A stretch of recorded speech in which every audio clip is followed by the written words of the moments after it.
And how can I see that vision and this goal will come to pass? For many years ago, I could not realize it. I could not imagine it. I could not measure it. But I can only respond to it. So ask of me, and I will make the nation your inheritance, the ends of the earth your possession. And with that, we begin to go. And this also our student in China, that they have the vision. When we train them for world mission, they begin to pray and write down the nation, and they draw the map of the nation that they want to be there to become a missionary. So we start with that goal and that vision in 2007. So we begin to, even though we was there in 2005 already, but it will take a lot of time. And I still remember when I first go there, among the people that I do not know. I don't even know one church or one believer in that area. And it is called a Muslim autonomous region. And it's tough. You see that they speak, they understand. I speak, I understand. We have no way to communicate with each other. But at least that I learned a little bit some Chinese words so to communicate with them, but my action, they could not understand as well. But that situation also gave me more motivation so that I can at least to learn more Chinese, because that is one of the language that I can feel more closer to it. And then I can communicate with them a little bit with that one. It's just like the Apostle Paul. He had that vision to go to Macedonian. And you can just imagine from the map over here, when the Apostle Paul, he traveled all the way from Syria of Antioch. And then he traveled to Asia Minor, where we call Turkey today. And that is where he began to have the vision at Troas in this place. And here, Macedonia in this place. He had never heard maybe about Macedonia. Or maybe he could be confused how God called me to that place. And what are the language that they're going to speak. How I'm going to communicate with them. But then, he just responds to that. And in the same way, we also respond to the call of God. And Acts chapter 16 verse 10, the Bible said, after Paul had seen the vision, we got ready at once to leave for Macedonia, concluding that God has called us to preach the gospel to them. And I pray that many of us will be just like Paul. We will get ready at once to leave for Macedonia. But of course I know, as human beings, many times we struggle a lot before we make the decision.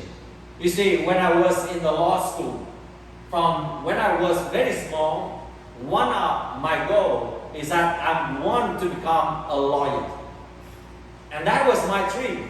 And many of my relatives and many people surrounding me said, you are very good at speaking. So they told me that maybe in the future you can become a good lawyer. But of course, you know that many times we said the lawyer is a liar. So many people do not want to follow that profession. But I want to become that lawyer. And I study by the grace of God. I also entered into the National Law University later on. And then I finished the first year, the second year, and the third year. And then the fourth year, God told me that I want you to become the full-time minister. I want you to serve me full-time in the ministry. And maybe you may laugh, or maybe you think it's very easy. At that time, I talked to the Lord, Lord, why don't you call me on the first year? That is a lot easier, right? At that time, I'm just new, a freshman. Okay, I just study about it. Maybe the dream is not yet realized. I may not see a lot of the future. Okay. But now, why don't you call me on the second year? And now you call me on the fourth year. I'm about to graduate. And my dream, I want to become a lawyer. And you know that as a lawyer, we also have money. We have position. We have power. And I reasoned to the Lord, Lord, if I become a lawyer, I can serve you even better. I will have more money in order to support for many other people. But the reality is that actually I love God. God transformed my life. I was born again. I know that. I thank God for that one.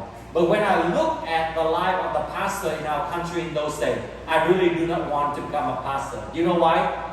Pastor have no salary. Who want to serve in that one? Always live by faith, really. In those days, that the pastor, and even today in many nations, the pastor always live by faith. And even me today, I still have to live by faith. We don't have like monthly salary in order to say that we have a stable life. I don't want that. As a logical person, I want to have a stable job. I want to have a home.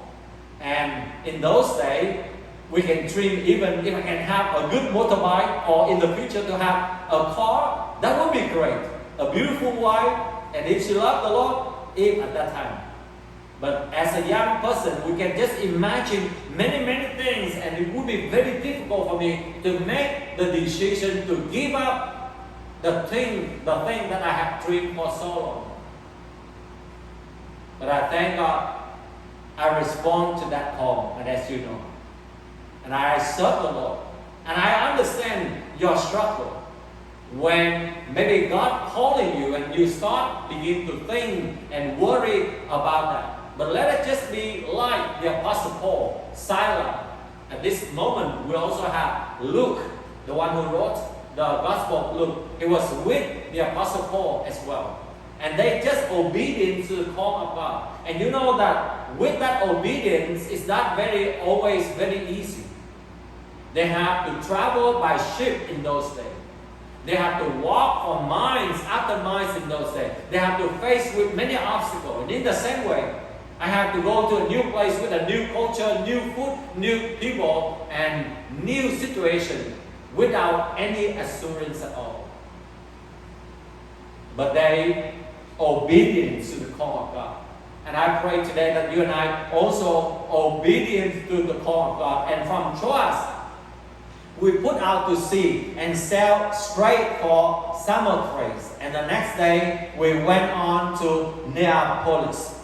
And from there, we traveled to Philippi, a Roman colony, and the leading city of that district of Macedonian. And we stayed there several days. Paul, Silas, Timothy, and Luke respond to the call. They travel across the Aegean Sea to Philippi, and that marked the beginning of the first gospel mission to Europe. I could imagine if Paul didn't respond to the call, yes, maybe God can use someone to do that. It's just like Mordecai talked to Queen Esther. God has placed you in such a time of this in order to bring the deliverance to the Jewish people. And if you are not going to take that place, if you are not going to respond to that call, maybe you will not be saved. Your family will not be saved. But Mordecai said, but God can raise someone in order to deliver the people. But I thank God, the name of Paul being written today, the name of Luke, the name of Timothy, the name of Silas are still being remembered preachers and become the model for all of us, become a great example for all of us just because they are being obedient. And you will never know that when God calls you to do a certain thing, even very small thing, and that obedience will be marked as a historic event in the future. One of my teachers said, you will never know among your students, they might be the mayor in the future. They might be even the president of the country in the future. We never know about that one, right? If we know, of course, we are willing to do immediately. But even though we do not know, let us remember our obedience can start something great that only God can see, and you might see in the future as well.